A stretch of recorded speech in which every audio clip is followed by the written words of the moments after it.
My husband, the emperor, was a weak and indecisive man. He longed to depose the empress, yet every attempt was blocked. He wished to name our son crown prince, but the ministers threatened him with death. He had hoped to wait until the empress breathed her last, then raise me from imperial noble consort to empress, so that everything would finally be proper and legitimate. But the empress proved far more tenacious than he imagined. Illness clung to her for years, yet she stubbornly refused to die. After he passed, I was locked away in the cold palace for 20 full years. She told me plainly, as long as I lived one more day, she would let our son live one more day. Frail and broken, I had no choice but to cling to my last breath and endure. On the day I finally slipped away, a eunuch came deliberately to report that our son had also been sent off with a cup of poisoned wine. My body had already lost all feeling, yet tears still rolled from the corners of my eyes. I kept wondering, what sin had I committed to deserve such an end? After my death, the new emperor did not honor the late emperor's wish to bury me beside him. The only woman permitted to share the late emperor's mausoleum is his own birth mother, the new emperor declared. You, a deposed consort abandoned in the cold palace, being laid to rest in the consort mausoleum is already an extraordinary mercy. Official histories recorded that I bewitched the sovereign. Unofficial histories branded me a demonic consort who brought ruin to the realm. Yet in this life I had only ever advised my husband against wrongdoing, treated the other consorts with kindness, and never harmed a single soul. When the love between us was still deep and true, we once vowed to meet again in the next life. But when that next life actually arrived, I avoided the crown prince's gaze and racked my mind for any way to be eliminated. Then I heard him say, "Mother, this son wishes to choose the eldest young lady of the Song family as my crown princess." Every eye in the hall turned to me. I was that eldest young lady Song Yuzhen. The empress paused, her expression darkening. "Doer, choosing a consort is a matter of great importance. You must not act recklessly."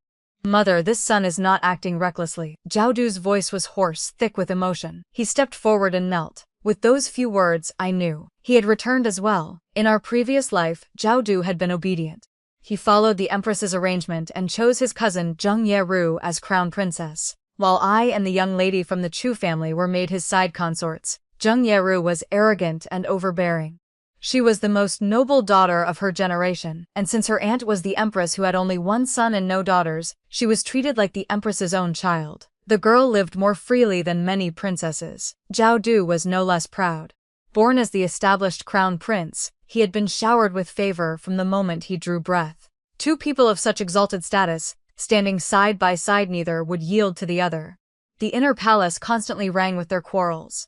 Zhao Du tried to depose the empress 3 times. The first time was right after the late emperor's death, when he was about to ascend the throne. He refused to enthrone Zheng Yaru, calling her too arrogant and unfit to be mother of the realm. By then the empress had already become empress dowager. She forced the issue down and reminded him of his maternal uncle's support. Without the Zheng family propping him up, his throne would never have been secure. Burning the bridge after crossing it, heartless and ungrateful. In this world, who could still be trusted? The Empress Dowager had declared that only a daughter of the Zheng family could ever become empress. The second time was when I became pregnant. Zhao Du was overjoyed. He said he would make me empress and our son crown prince, so the child could be born into glory and never have to bow to anyone. But the Empress Dowager sent over a bowl of infertility decoction. She would allow the deposition of the empress, she said. But the next emperor could only come from the belly of a Zheng daughter. If Song Yuzhen wanted to become empress, then she must remain barren for life. Zhao Du sat in silence through the entire night. I knelt behind him, resting my head against his back while my tears soaked his robes. Did I hate him? I did not dare. By then, I already understood. Though Zhao Du sat on the throne, he held no real power. He was nothing more than a puppet clutching the imperial seal. The previous dynasty's cabinet kept him in check from outside, while the Empress Dowager ruled the inner palace. He and I were the same two pitiful souls trapped in a narrow crevice. At that time, Zhao Du only disliked Zheng Weru. He did not yet hate her. True hatred came later, when she drugged him on his birthday and kept him locked in her chambers for 3 days and 3 nights. When he finally regained consciousness, he seized a sword and chased Zheng Weru through the entire inner palace. Barefoot, hair in wild disarray, she fled in panic straight to the Empress Dowager's palace and threw herself at the old woman's feet, sobbing that she only wanted a child. The Empress Dowager, unaware of the truth, shielded her completely. That day, Jiaodu's heart shattered completely. Sword in hand, eyes bloodshot, he bit his lip until it bled, and asked in agony, "Mother, must you truly protect her? Even after she drugged your own son?" The Empress Dowager stood frozen, unable to believe what she was hearing from Zheng Yeru. But the situation had already gone too far. She could not allow Zheng Yeru's blood to stain the palace roofs. All she could do was find a way to extinguish Jiaodu's fury. That day he went mad. He swung his sword wildly, shattering the carved dragons and painted phoenixes along the corridors, striking sparks from the artificial mountains, cutting his own palm until it bled. Yet he still could not strike down the person he truly wished to kill. Before he left, he viciously carved a white gash across the gate of the Empress Dowager's palace. Between mother and son, all affection was severed. From that day forward, he never again set foot inside her palace. Whether it was her birthday or any festival banquet, he and the Empress Dowager treated each other like strangers. Even when she lay dying, she called for him from behind the bed curtains while he stood outside. She wept and called his name again and again, but he never once lifted the curtain to look at her, nor did he shed a single tear. Only long after she had been buried in the imperial mausoleum did he break down one stormy night. He held me and cried like a child. "She can no longer hear my voice. I hated her, so I deliberately pretended not to hear her calling him. Zhen, my heart hurts so much. I thought perhaps the Empress Dowager had finally regretted everything. Later she came to despise Zheng Yueru and treated me with genuine kindness instead. Bestowed upon me gold and jade jewelry, rolls of the finest silk and brocade. I only hope you can persuade Jiaodu to visit me," she said. But I quietly told her, "Mother, if your son must speak through someone else, then there will no longer be anyone willing to stand by His Majesty's side." The Empress Dowager wept like a wounded animal. She regretted it, but too many cracks had already formed between them. No amount of tears could ever fill them again. Jiaodu's body had been damaged. Afterward he fell ill frequently. The Empress Dowager's favoritism allowed me to give birth to a son, but Zheng Yueru bore the legitimate heir, the most precious of all. The ministers risked their lives petitioning for that boy to be named Crown Prince. Even the Grand Tutor joined them. The Grand Tutor had been like a father to Jiaodu. Jiaodu trusted him. The Grand Tutor taught him to become a benevolent and righteous ruler, to cultivate virtue and serve as a model for the realm. He insisted Zheng Yueru had done nothing wrong. She had only wanted to bear a legitimate son. It was Jiaodu who, by doting exclusively on his noble consort, was throwing the foundation of the state into chaos. Jiaodu felt suffocated. He and the Grand Tutor drifted further apart. He came to loathe the child Zheng Yueru had borne. For the sake of our son, he raised the matter of deposing the Empress for the third time. Just then, Zheng Yueru fell gravely ill. She could barely breathe and believed she would not live much longer. She repented to Jiaodu and admitted she should never have acted that way. The ministers pitied her and urged Jiaodu to be merciful. Some even submitted memorials accusing me of monopolizing the inner palace and disrupting the court. The third attempt to depose the Empress died in its cradle. When a person keeps failing, they eventually lose every chance to win. From then on, Jiaodu lost at everything. He could never make me Empress. He could never name our son Crown Prince. In the end, he could not even fulfill his dying wish to be buried beside me. He lost his entire life, so did I. I once believed that kindness would be repaid, that virtue would win hearts. But after 20 years in the cold palace, watching the Grand Tutor's entire clan wiped out for corruption and bribery, I finally understood. They had all been performing. Every one of them had been acting the part of loyal ministers and incorruptible officials. Only Jiaodu and I, two fools, had believed it was real. One wanted to be a wise ruler. The other wanted to be a virtuous consort. In the end he died filled with resentment, while I lived on in misery. Before death finally came, the only thing I could still remember was our son. From the age of 10, we had been separated and never saw each other again. I did not even know what he had grown into, whether he had truly lived in peace, or whether everything had been nothing more than a lie others told to deceive me. If I am reborn, it would be better if he never entered my womb again. The suffering of a mother, perhaps that child in her belly, is also a bitter fruit. Better he never comes at all. The consort selection banquet ended on a sour note. As I stepped out of the hall, I heard the Empress's suppressed anger and Jiaodu's brief but resolute rebuttals. In the end, he finally dared to resist. In our previous life he had been crushed beneath the weight of filial piety, while I had been bound by the chains of virtue. Neither of us had ever stepped outside the rules, yet neither of us had lived well. During those 20 years in the cold palace, I had resented countless times, regretted countless times. Why had he not dared to fight the Empress Dowager? Why had he not let those ministers who threatened suicide with their remonstrances actually die? Why had I never poisoned Zheng Yueru? Why had I never simply killed the second prince? If they were dead, would everything not have been better for me? With Zhao protecting me, the ministers could not have touched me. At worst, there would have been some public outcry, a few curses calling me vicious and cruel. Since I had already been branded a demonic consort my entire life, why not simply be vicious to the end? Why did I keep trying to prove my kindness again and again? If I had killed Zheng Yueru, the throne would have been mine.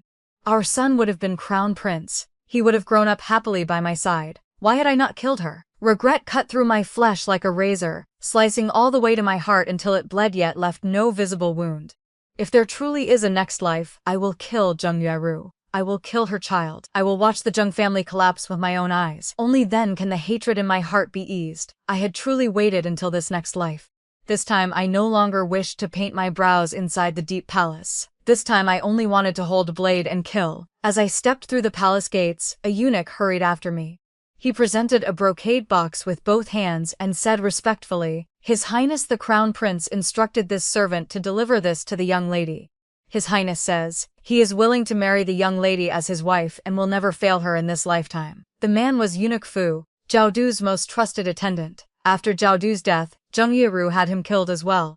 He had been a good man. His disciples still remembered his final instructions and had secretly looked after me during my years in the cold palace. I knew the jade pendant inside the box symbolized the position of crown princess. In our previous life it had belonged to Zheng Yueru. Later, Zhao Du had given me the golden seal and appointment documents of noble consort and held a grand ceremony so I could manage the 6 palaces. He had always regretted never being able to give me that jade pendant. I had once felt the same regret. But now, before I could take my great revenge, love felt as meaningless to me as air to a fish. "Will the Empress agree?" I asked quietly.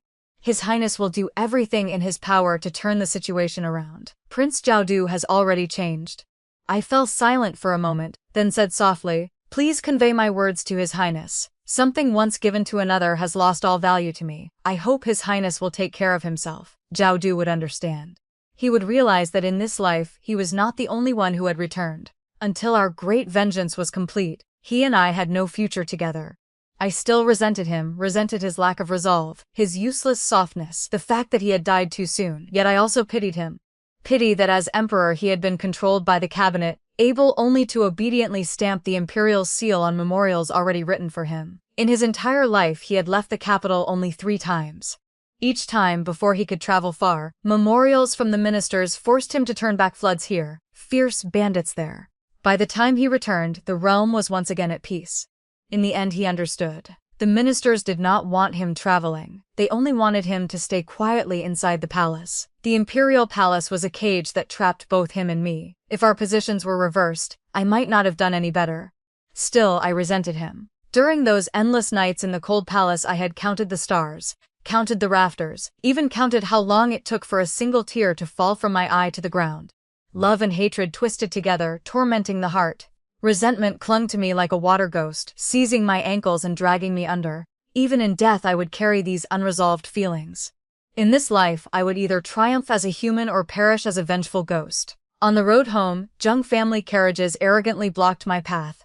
2 maids stood before my carriage, their attitudes haughty. "Miss Zheng Yueru invites the young lady for a conversation." Zheng Yueru was a cruel woman. She could not tolerate Zhao Du, yet she also could not bear to see him dote on anyone else. She had once slapped consorts and beaten pretty palace maids. Only after the Empress Dowager scolded her did she learn to restrain herself somewhat. In our previous life she had tried to punish me several times, but I had always managed to avoid her. I had not wanted open conflict. With the Empress Dowager protecting her and Zhao Du protecting me, any major incident would only have driven a deeper wedge between mother and son. Once, however, she succeeded in cornering me. She advanced step by step until her long nails nearly raked across my face. At that time I was still only a consort, not yet noble consort. Zheng Yueru lifted my chin and sneered, "Your looks are nothing special. How did you manage to bewitch His Majesty so thoroughly that he cannot leave your side? What filthy tricks from the pleasure quarters did you bring into the palace?" She struck me hard across the face. My ear tore, blood flowed, and half my face went numb. The bone ached for days. Zhao Du went to confront her. The 2 of them quarreled violently. Zheng Yueru shouted in fury, "I am the Empress. These consorts in the palace. I can beat or kill whichever I please. If you dislike it, then have the ability to make her empress." Zhao Du trembled with rage. According to ancestral rules, even palace maids are not to be struck in the face, let alone consorts. Do you still have any regard for the law? This was probably the sorrow of overly obedient children. Zhao Du and I had studied propriety and upheld virtue, yet in the end others refused to follow the rules and we could do nothing to stop her. At that time I was still hopelessly old-fashioned. I had investigated the accounts of the 4 boroughs and 8 departments and uncovered dozens of Zheng Yueru's violations. I reported them to the Empress Dowager, hoping she would punish the woman and restore peace to the inner palace. After reading the report, the Empress Dowager frowned, clear disgust in her eyes. She closed the ledger and said coolly, "His Majesty already quarreled with the Empress because of you. What more do you want? Must you drive a wedge between husband and wife before you are satisfied? This dowager will speak plainly. The position of Empress can only belong to the Zheng family. Stop stirring up trouble, or you will only make people despise you in the end." I left the Empress Dowager's palace in a daze. Zhao Du came to meet me. We walked hand in hand along the long, dimly lit palace corridors, lined with carved beams and painted rafters, yet our hearts were filled only with desolation. He lowered his head like a dog that had fallen on hard times. "Zhen, I'm sorry, I am useless." I gently embraced him and felt only pity. Even his own birth mother would not stand on his side. Not long afterward, a plague broke out in the palace. More than 1,000 palace maids and eunuchs fell ill in succession. Only then did the Empress Dowager finally realize how poorly Zheng Yueru had managed the inner palace. She began to value the account books I had compiled. Later I became noble consort and jointly managed the 6 palaces. After Zheng Yueru drugged Zhao Du and was completely rejected by him, I took full control. Zheng Yueru cursed me in the palace every single day. Years later she was forced to feign illness to avoid deposition, but whenever she found an opportunity to regain power, she tormented me for the full 20 years. She had always been the type to repay every grudge, and when it came to tormenting others, she possessed extraordinary talent. I looked at the 2 maids blocking my path and coldly ordered my driver to leave at once. "Miss Zheng is not yet the crown princess. If she wishes to see me, she should personally send a visiting card to my residence. Blocking someone's carriage in the middle of the road shows no propriety whatsoever." My voice was loud enough to reach Zheng Yueru inside her carriage. She flew into a rage and lifted the curtain. "Song Yuzhen, who exactly are you cursing?" I ignored her and instructed the driver to whip the horses toward my family's jewelry shop. At the same time, I had the servants throw the chairs and tables from my carriage into the road, blocking Zheng Yueru's path and slowing her down.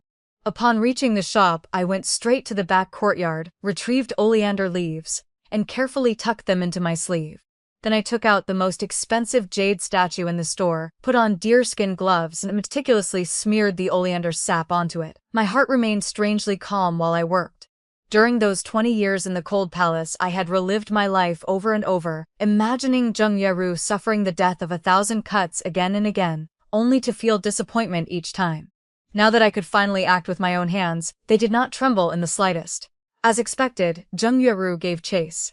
She stormed in and slapped the jade statue from my hands. "Who were you cursing just now?" The statue crashed to the floor and shattered into countless pieces. I simply reached out and pushed her. She fell backward onto the broken jade. Everything happened so fast that no one had time to react. Zheng Yueru landed among the shards.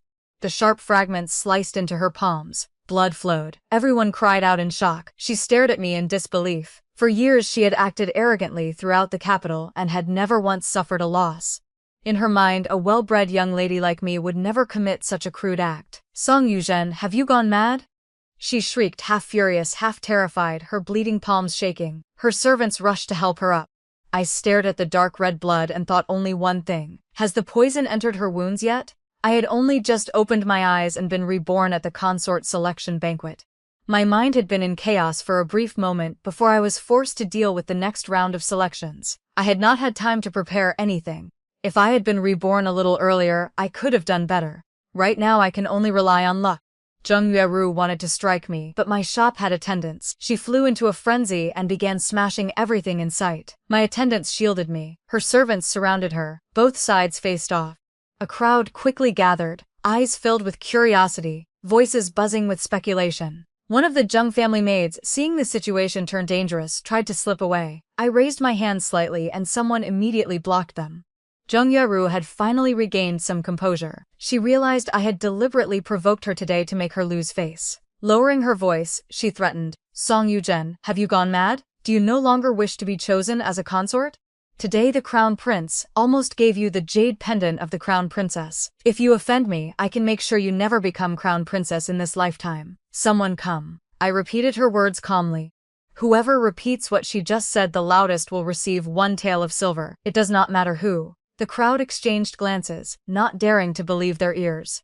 But 1 tael of silver was genuinely tempting. It represented half a year's food for many families. At first only the people around me repeated it, then more and more voices joined in. Soon the entire street was chanting in unison. "Song Yuzhen, have you gone mad? Do you no longer wish to be chosen as a consort? Today the crown prince almost gave you the jade pendant of the crown princess. If you offend Miss Zheng, she can make sure you never become crown princess in this lifetime." The sound surged like a tide, nearly drowning Zheng Weiru. Her face turned deathly pale. For the first time, fear appeared in her eyes. She collapsed and screamed, "Shut up, you commoners, shut your mouths right now." No one listened. The voices only grew louder. It was wordless resistance. Water can carry a boat, but it can also capsize it. When it carries the boat, the water says nothing. When it capsizes the boat, it is equally silent. Later, officials from the Jingzhou prefecture arrived and rescued Zheng Yueru. The shop manager distributed silver to those who had shouted. I brought out the account books and had the officials calculate exactly how much Zheng Yueru had destroyed. 30,000 taels was no small sum. Among the damages was the jade statue worth 10,000 taels. The very gift I had once given the Empress Dowager for her birthday in our previous life. In this life it had once again fallen into Zheng family hands.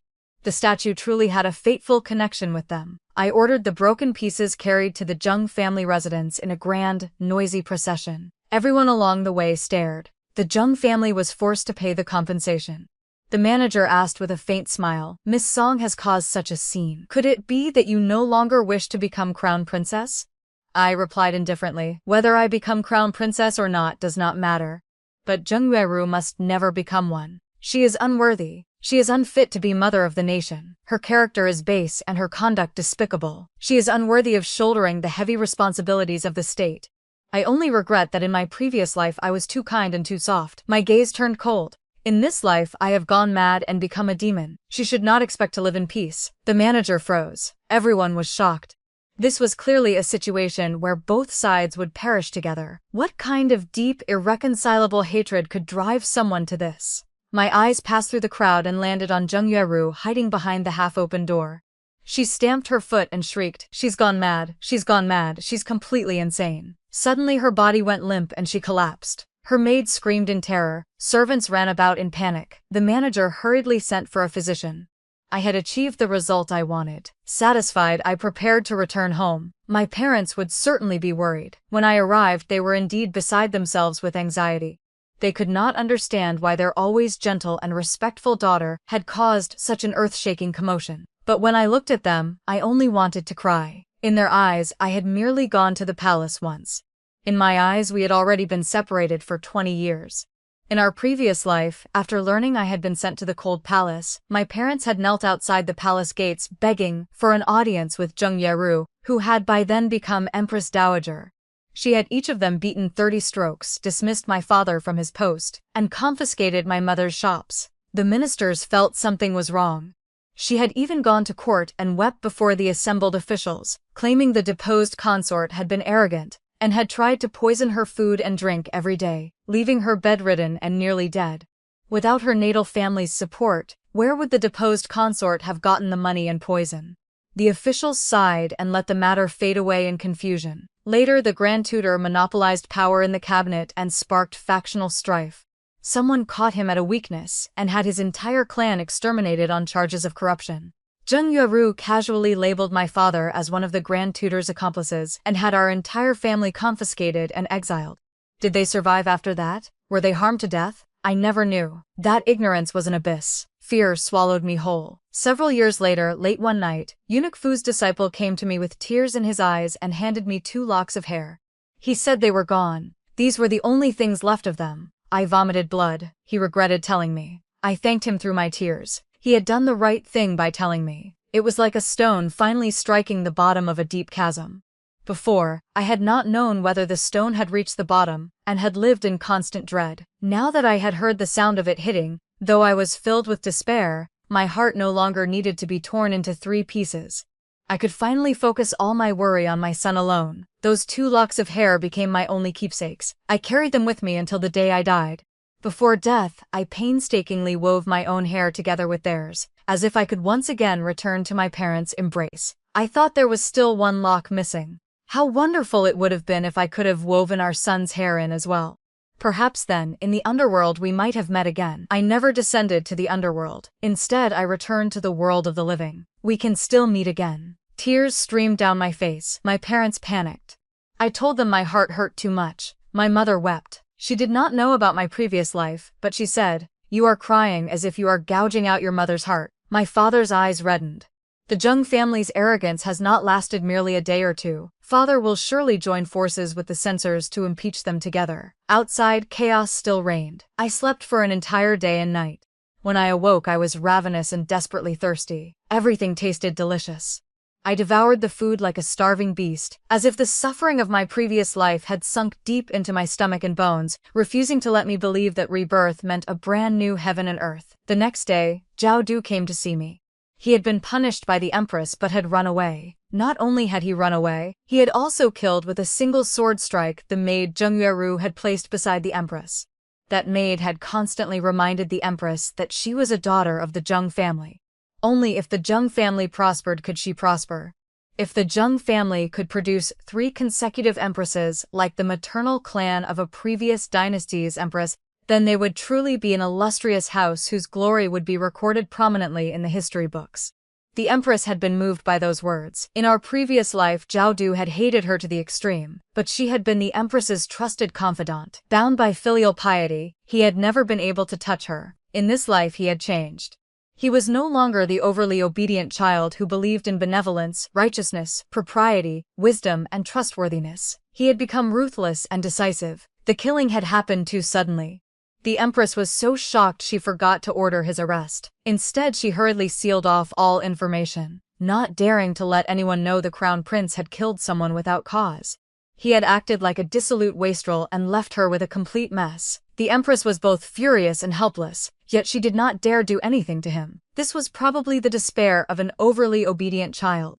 Because others had to spend so much time cleaning up after him, he was ultimately kept close to their hearts. The more effort they invested, the more attention they paid. But for that obedient child, was this fair? While the palace descended into chaos, Zhao Du took advantage of the disorder to slip outside. He looked at me and walked over slowly, then pulled me into a fierce embrace as if he wanted to embed me into his very bones. His body was warm, his tears scalding, driving away some of the chill of the cold palace. "Zhen, I have missed you so much." His voice trembled. You came back too, didn't you?" If this had been our previous life, I would have felt heartache for him. I would have pitied him. But now I only pushed him away firmly and said coldly, "Your Highness, please conduct yourself with dignity." He froze. Zhen. When he died, he had been 27. When I died, I had been 45. Song Yuzhen at 45 no longer shed tears for any man. She only knew how to hate. Pain and despair filled his reddened eyes. I had spoken the truth. I hated him. Yet I also pitied him. In the end, I pitied myself most of all. 20 years in the cold palace had diluted even the fiercest love into thin smoke, scattered by the river of time. I had once imagined how I would react when I saw him again. At 30, I thought I would throw myself into his arms and weep. At 35, I thought it would be better to slap him twice. At 40, I had not thought of him for a very long time. He had become someone distant, a figure in my memories that I instinctively avoided whenever I accidentally touched upon him. Someone who no longer mattered. At 45, I had truly been reborn. I told him indifferently, "I hate you." I endured those years in the cold palace alone. Whatever feelings you once had no longer matter. Only hatred sustains me in this new life. Zhao Du finally calmed down. "Let us sit and drink tea in the pavilion." He asked, "How is our child?"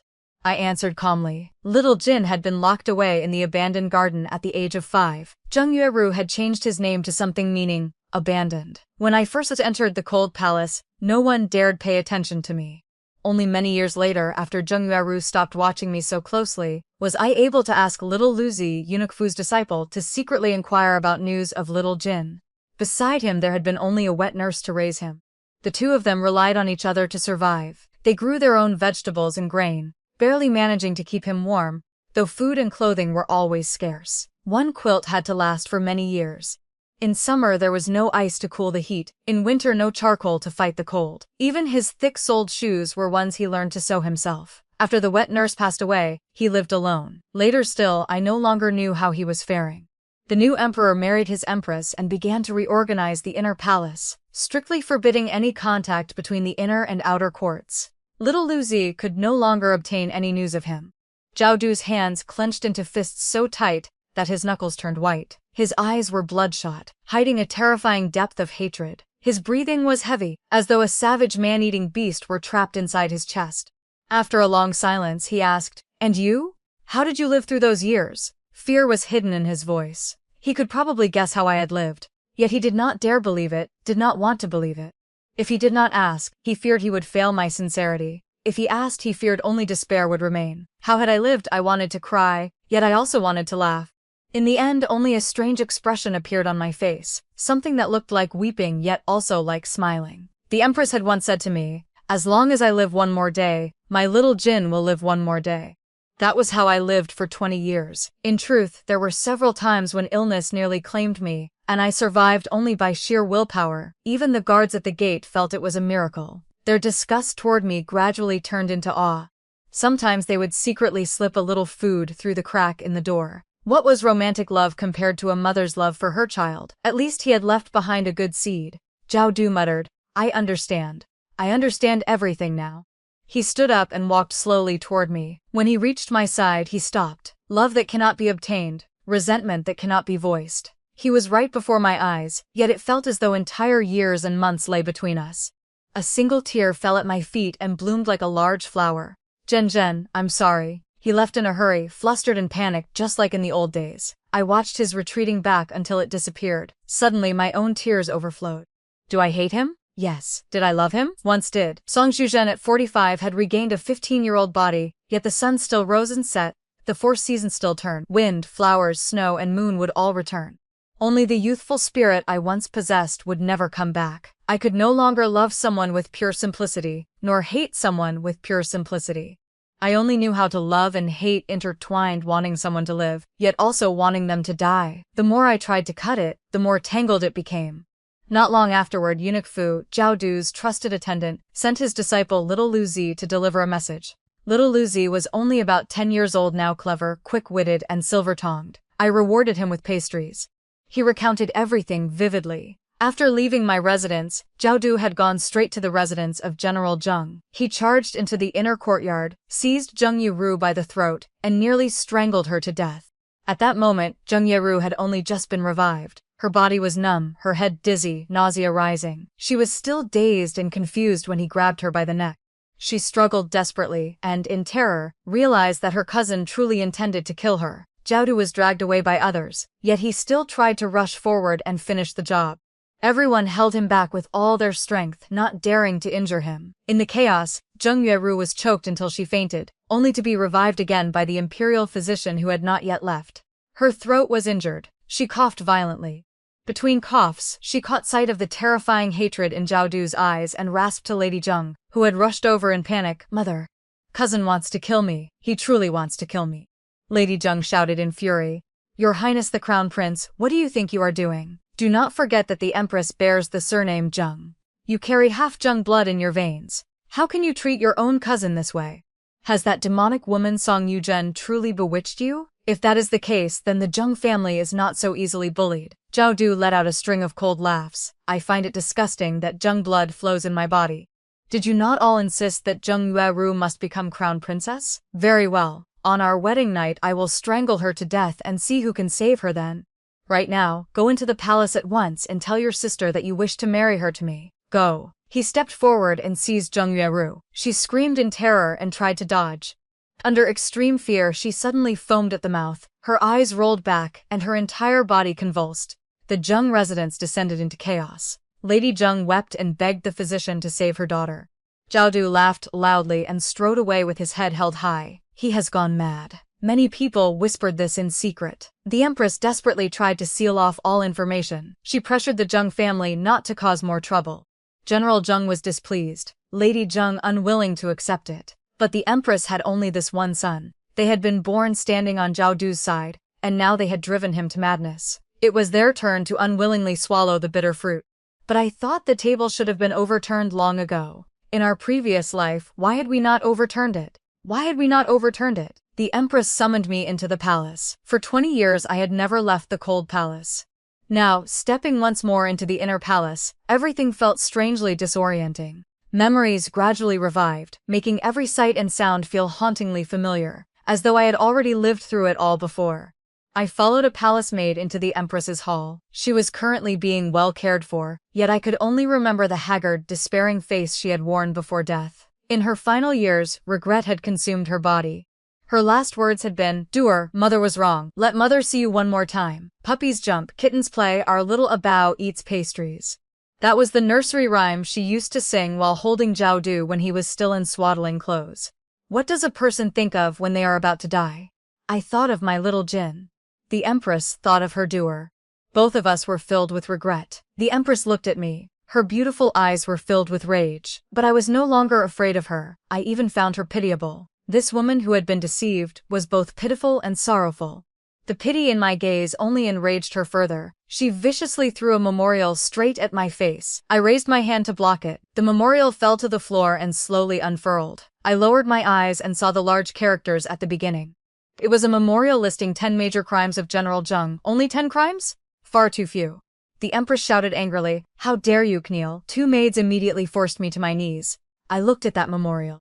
The first crime listed was manipulating the crown prince with intent to rebel. The charge was not light. Zhao Du had acted so decisively the moment he made his move. I felt a trace of satisfaction and lifted my head. My eyes were already calm. The empress slowly descended from her seat and looked down at me. I suddenly laughed out loud. The head palace maid beside the empress shouted, "How dare you laugh?" I looked up, my face radiant with a smile. It really was too ridiculous. To watch with my own eyes as a mother pushed her son further and further away. How could I not laugh? It was truly too ridiculous. The maid was about to strike me when the empress stopped her.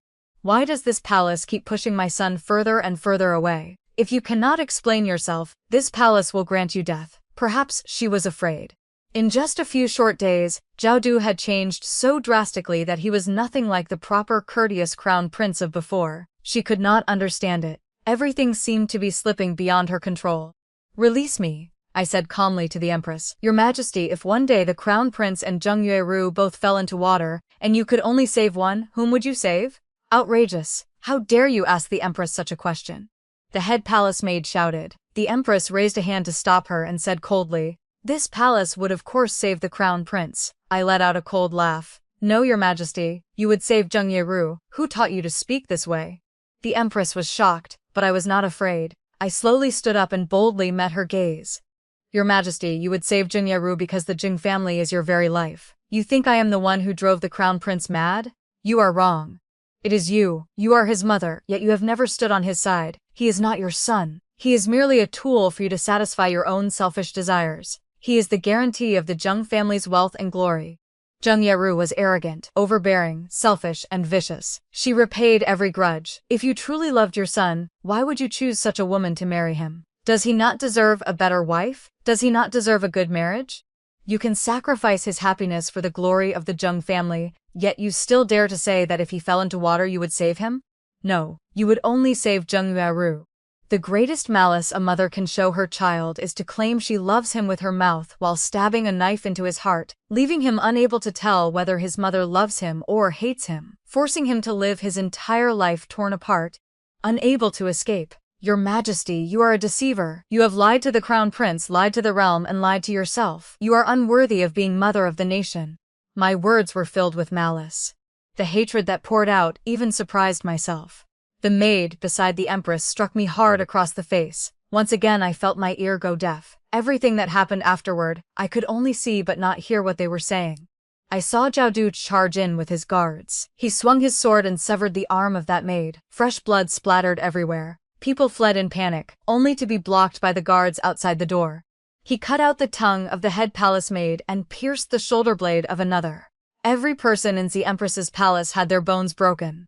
They would not die, but they would remember the pain. The empress screamed in terror. Zhao Du's face was covered in blood, like a demon who had stepped out of hell. Step by step he advanced toward her. She retreated step by step until she fell, weeping. He only watched coldly, as though looking at someone completely unrelated.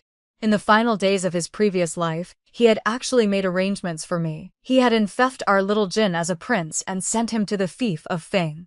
He had arranged for me to leave with him so we could live together, but we had both been intercepted and brought back by General Zheng's men. An emperor without real power. His words were like the chirping of a caged bird.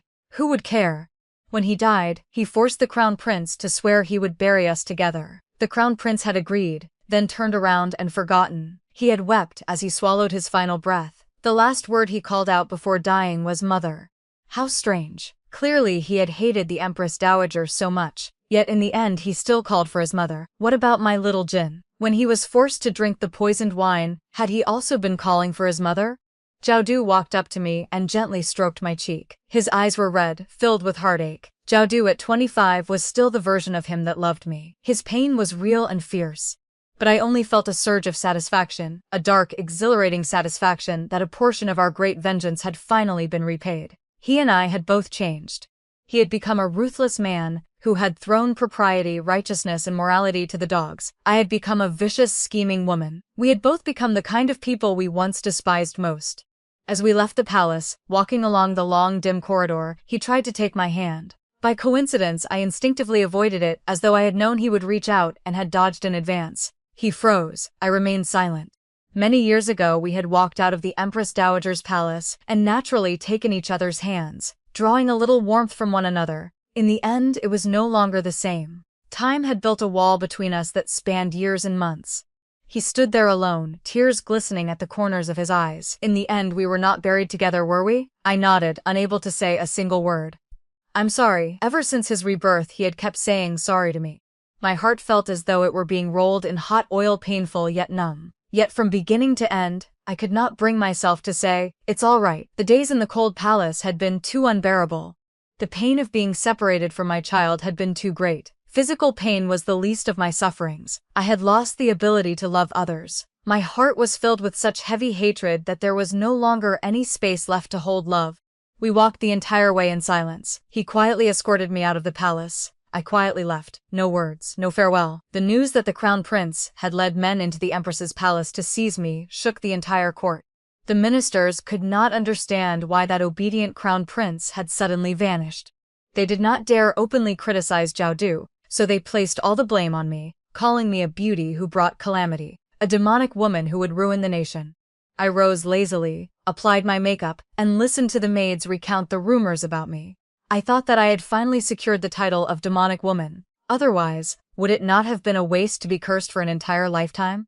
If I am called demonic, then so be it. Who cares? Those people who spoke so righteously, how many of them were truly clean behind their backs? Believing in villains was the same as walking onto their judgment platform yourself.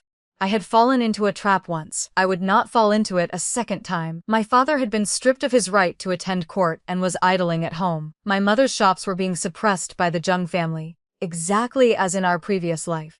The emperor punished the crown prince and confined the empress to her palace. General Zheng joined forces with the censors to impeach the crown prince, intending to depose him. I asked my father to seek out the Grand Tutor and beg him to step forward and protect Zhao Du. The Grand Tutor had already been inclined to do so. He had personally taught the Crown Prince for more than 10 years. Of course he did not want to give up so easily. He had simply lacked a suitable reason. I delivered the reason straight into his hands. General Zheng was in charge of military affairs. Yet, after more than 70 Japanese pirates landed along the coast, they had moved through the area as though it were undefended, wounding over 4,000 civilians, while 20,000 imperial troops were stationed there. This was General Zheng's failure. He had suppressed the incident, eliminated the pirates to close the case, and even reported it as a military achievement. But the pirates had tasted the profits. They saw the enormous wealth that came from landing in waves to plunder. If caught, at worst a group of them would die, but the riches had already been taken home. Those sent to die were called death squads and would receive generous rewards. Meanwhile, General Zheng gained military merit and could use it to suppress the civil officials. I tacitly deceived one another like this. The common people of Zhao suffered, and in the end only the commoners paid the price. In our previous life, this matter had also been exposed, but only many years later. Zheng Yueru, in the name of the Empress Dowager, had issued an edict punishing General Zheng lightly and covered everything up. At that time, everyone had worried that after deposing General Zheng, there would be no suitable military commander left to lead the army. But later, when General Zheng grew old, the Grand Tutor personally promoted a young general surnamed Qi. In just a few short years, that man had swept the coastal Japanese pirates clean, established the nation's might, and the credit had become the Grand Tutor's. I had merely delivered General Zheng's weakness and that young General Qi's early achievements into the Grand Tutor's hands ahead of time. After handling this matter, I once again requested permission to enter the palace and apologize to the Empress. The palace staff did not stop me. Everyone now knew I was the person in the Crown Prince's heart. For my sake, the Crown Prince had gone against the Empress, betrayed his maternal clan, and nearly killed his own cousin. In the end, I had finally tasted a little of the sweetness of borrowing power to bully others. It was far more convenient than the fearful, rule-abiding respect I had earned in my previous life. When I entered the palace to meet the Empress, she had grown visibly haggard in a very short time. The moment she saw me, her eyes turned bloodshot and shot out hatred. "Little slut," she ground out through clenched teeth. I smiled faintly, my demeanor neither arrogant nor servile. "Your Majesty, the Zheng family has impeached the Crown Prince for unfilial conduct and joined with the censors to depose him. It is time for you to make a choice. Will you truly save the Crown Prince?" The Empress was momentarily dazed. "You speak nonsense. How could the Zheng family? Zheng Yueru is gravely ill and the Crown Prince has already moved against General Zheng first. Is General Zheng some kind of benevolent man? He is merely the Crown Prince's maternal uncle. When faced with his own daughter and his own interests, choosing his own child, what is wrong with that? If the Crown Prince cannot protect the Zheng family and they choose to eliminate him in favor of a more obedient prince, that would be the normal thing to do. On the contrary, what your Majesty is doing is what does not seem normal." The Empress closed her eyes, then opened them again. Her gaze was chilling. "You hate the Zheng's family. You want to destroy the Zheng family? Why? What exactly has the Zheng family done to you? Before the consort selection banquet, you and the Zheng family had no conflict at all. You and Duer were not even acquainted. Why are the two of you now working together to become mortal enemies?" Why, she was very sharp. I looked at her. My throat felt as though it were blocked by a ball of cotton. I could not speak. What could I tell her? Talk about our previous life? Talk about hatred? Talk about my suffering, her pain? Not everyone could sit down and speak properly. Convincing someone was too difficult. Proving oneself was too foolish. I took a deep breath. "Your Majesty, there was once a female emperor in the previous dynasty. She seized the throne with sword and blade, heavily relied on her maternal relatives, and even considered passing the throne to her nephew. But a great minister once told her, if she established her own son as the new emperor, then for 10,000 generations she could enjoy the ancestral temple as a mother. But if she established her nephew as emperor, there had never been a case of an aunt being worshipped in the ancestral temple. Your Majesty, it is time to prove whether you truly love the Crown Prince. After you make your choice, I think no matter the outcome, the Crown Prince will not resent you. If you choose the Zheng family, that is something he already expects. If you choose him instead, it will be an unexpected joy. I only hope that what is in your heart matches what comes from your mouth, and that you will be straightforward and have no regrets." I turned and left, my back straight, every inch the arrogant demonic consort. Behind me I heard the sound of porcelain shattering inside the Empress's hall, mixed with rage and sorrowful weeping. Rebirth was a rare opportunity, but not everyone had the ability to seize it firmly. I only hoped I would not fail this life, that I could live freely and without restraint, no longer bound by false reputation, even if it meant being ground to dust. 3 days later, at the height of the court's fierce debate, Empress Zheng presented evidence of the Zheng family embezzling military rations, leaving demobilized soldiers without money to return home. They had no choice but to turn to banditry, only to be wiped out by the imperial army. After submitting the evidence, she felt she no longer had the face to appear before the emperor. Hair disheveled, covering her face dressed in white, she knelt on the ground and voluntarily requested to be deposed, then withdrew into the cold palace. The emperor flew into a rage. The Grand Tutor pursued the matter relentlessly. General Zheng was deposed. The Zheng family's assets were confiscated. I stood outside the Zheng residence and watched. I watched the embroidered uniform guard charge in like wolves and tigers, dragging members of the Zheng family out one by one in chains. Men roared, women wept. Servants scattered in all directions, frantically trying to sever all ties. I saw Zheng Yueru being dragged out. She fell to the ground and lay prone for a long time, still not recovered. She panted a few times, then glared at the soldier pulling her and scolded sternly. I gave the gate guard some money. I walked over slowly and stopped in front of the disheveled Zheng Yueru, looking down at her from above. In this life she had truly fallen ill. The oleander toxin was eroding her body.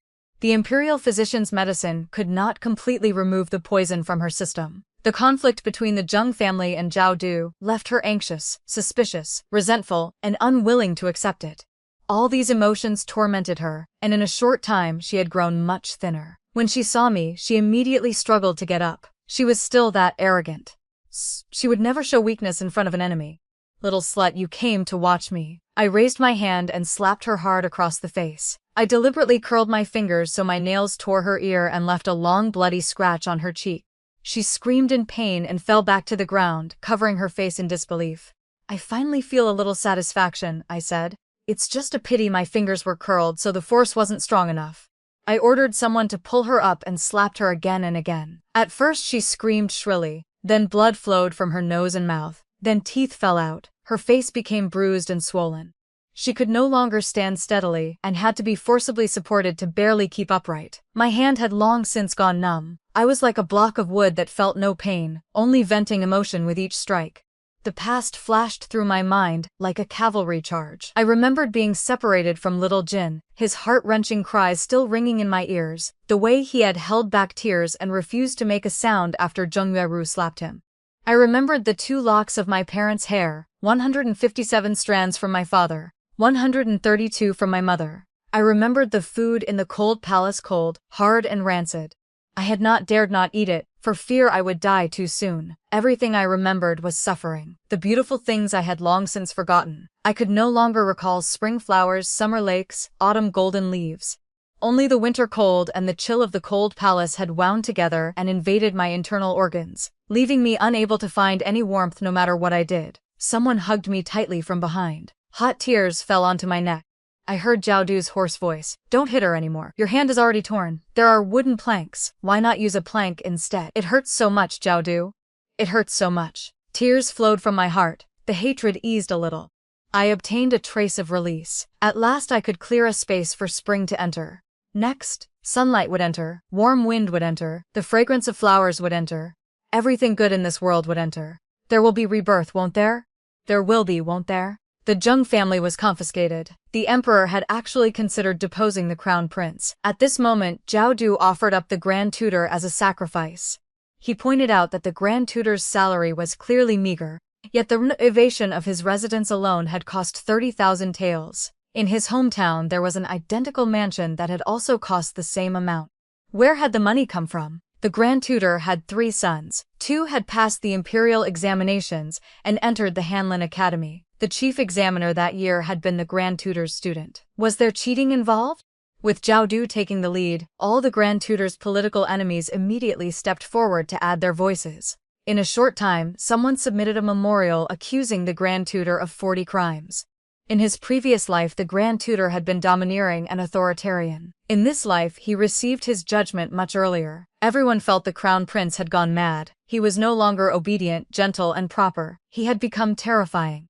The emperor ordered a thorough investigation into the grand tutor's case, yet his feelings toward this son were extremely complicated. It was as though he could feel his own aging and his son's growing strength.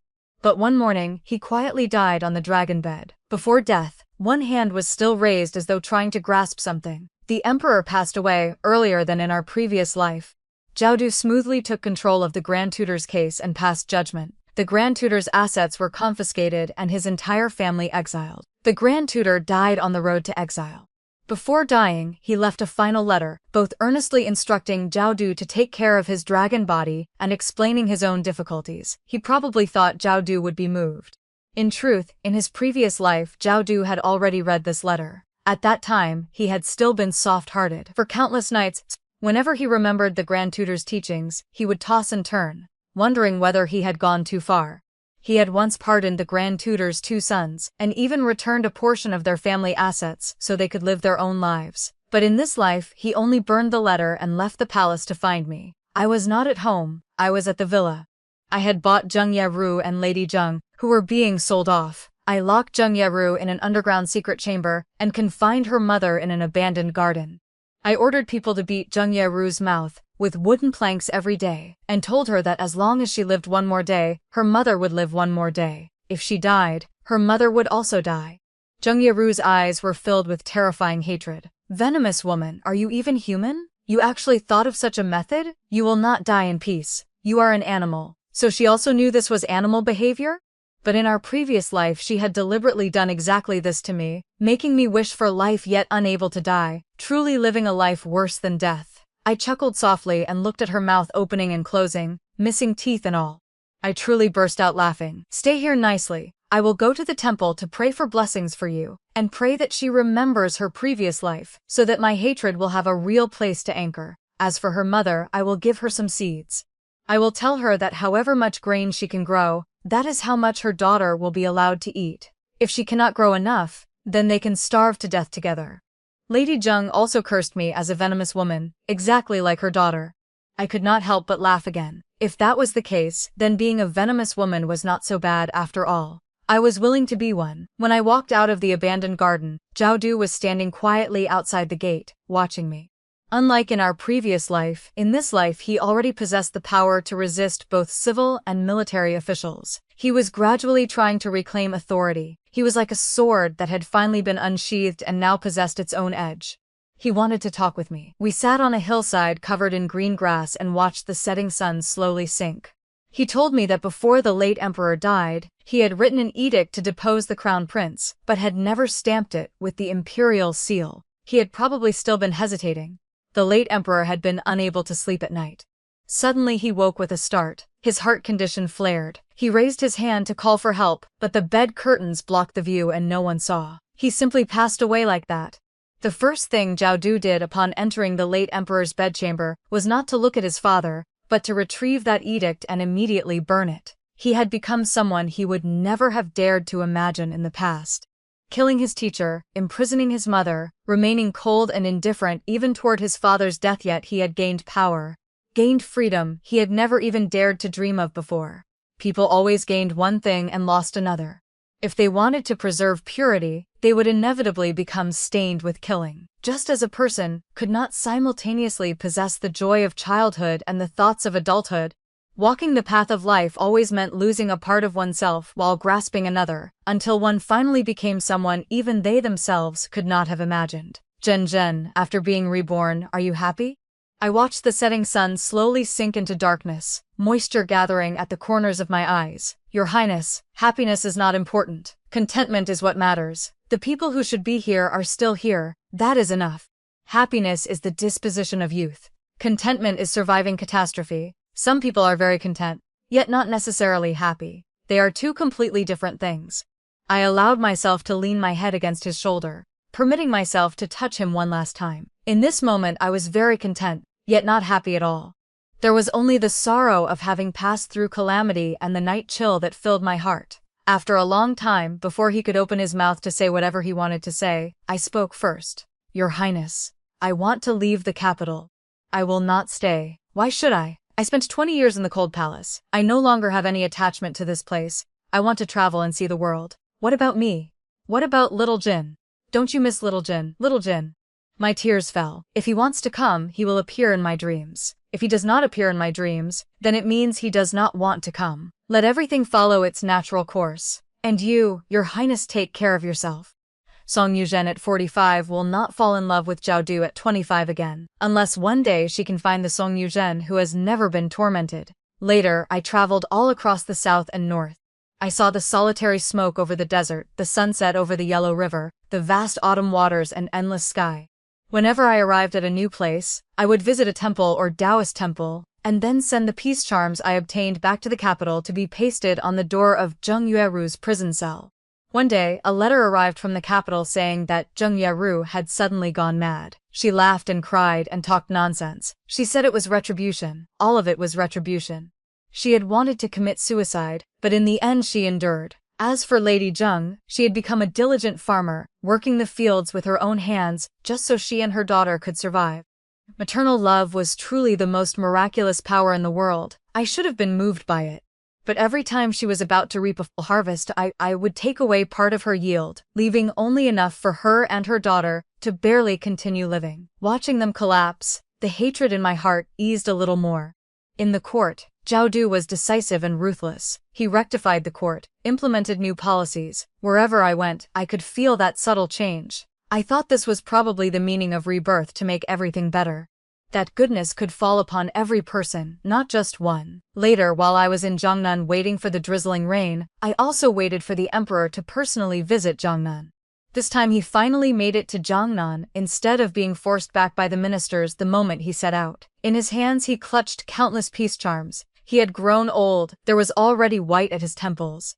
Clearly he was only a little over 20, yet he already looked like a man of 30. His eyes were red, his lips trembling slightly. Being close to home made him both fearful and filled with joy. Tears welled in his eyes. He said softly to me, "Little Jin appeared in my dream. He said he is still willing to be our son." I slowly took out another thick stack of peace charms. I smiled nonchalantly and said, "What a coincidence. He appeared in my dream too." It was the most beautiful time in Jiangnan. Amid falling flowers we met again.